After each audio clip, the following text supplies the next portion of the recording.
when we look at the Ironman 70.3 World Championships, you were 13th. But a lot of the guys who are in front of you, you've got Ironman guys, you've got ITU Olympic distance guys, and then you have the 70.3 specialists who aren't coming to this race. So when you look at your 13th, you ran faster than the guy who won the race, Sebastian Kienle, 1:14.50 to 1:14.54. Do you get confidence from that? Yeah, for me, Vegas was not a great race, and it's hard to look at the result from Vegas like for me it's not a real race for Olympic distance specialists or short distance guys, because if you look at the results, most of the athletes are strong in Ironman as well. It's just a hard race, it's a hard course, you need to be strong whole day, it's a tough bike course, so it's not that I got a lot of confidence from that result. For me it was not a great race, I was struggling, I came to Vegas for more. But just that's the way it is. It was my only race where I really struggled this year.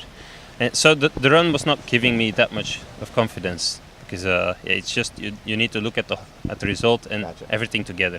Does that race to me is tough. I'm always amazed at the men and the women who do well and then come to Kona and do well, because to me that lands.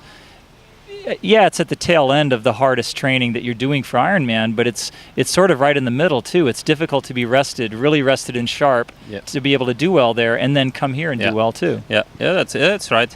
I think it's hard to be in a good shape, a perfect shape in both races. But some athletes showed it before that you can really do it. Yeah. And my plan last year was focusing on Vegas, and I was not pushing it too hard after Vegas, and I was okay in Hawaii as well.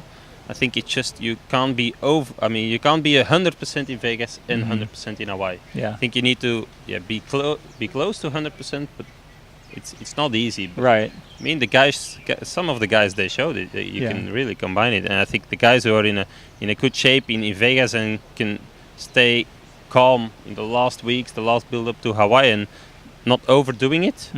They're going to be. So do you think you felt a little bit flat in Vegas as a result of your Ironman, as your Kona preparation? I struggled after Nice. I was not recovering very well from that race. I think maybe just because it was such a hard battle. Yeah. And I was not taking enough rest after the race, so I struggled a bit in the preparation for Vegas. But I had more time for Kona, so I think it should be okay now. Yeah. So what is your goal here? Yeah, everybody or most of the pros, they tell my goal is top 10 at least. Yeah. I mean, so many guys tell the same, but for me, I need to make it my goal. I was 11th last year, so I need to make it my goal, top 10. I was not too far off last year. First year, no experience, no idea what was going to happen. So this year, my goal is top 10. Right. But I need everything. I mean, I need to improve everything from last year. Maybe not the run. But the swim has to be better. Right. I need to be closer to the front. I just want to be smart on the bike, the same as I did in Nice. Not thinking too much about catching up or overdoing it, because it's going to be tactics as well. The main group is maybe going to push it very hard in the beginning. You never know. So it's hard to look at the splits the whole time. Exactly. You can't. I mean, you need some information during the race, but the main group is not going to make it a even pace. No, sure not. They're good, yeah. So I think the smartest thing I could do is try to look at myself. Right.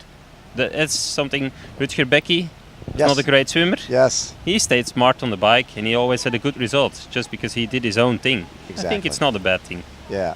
So Luc van Lierde, Frederick van Lierde, you've had some really legendary guys from Belgium. Was Luc somebody who you knew of from your duathlon days? When I was a kid, there was a big event, triathlon event, very close to where I lived. Yeah. And I saw Luc over there, I think when I was 16 years or even maybe younger. Yeah. I think he was impressive those days. Yes, he was. He was good. And then when I started with triathlon for fun. And of course, everybody in Belgium knew Luc van Lierde. And then I went into duathlon because I was not a great swimmer and I was not want to work on it. Right. But he was so impressive. He's well known in Belgium. What he did is crazy, and I think it's hard to repeat.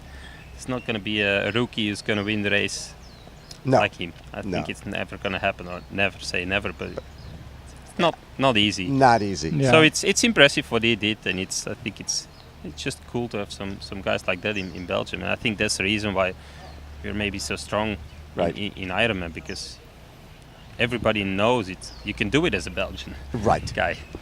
It's How possible. difficult is it coming into this race? You're 11th.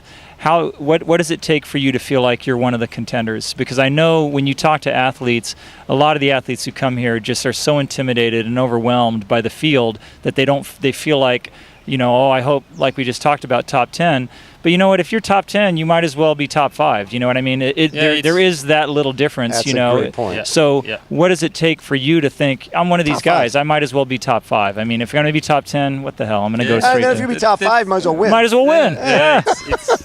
It's all the shape of the day, not the shape of the day, but everything what's happening to you that day and how you can handle the tough conditions, because everybody is struggling Yeah. that day at some point.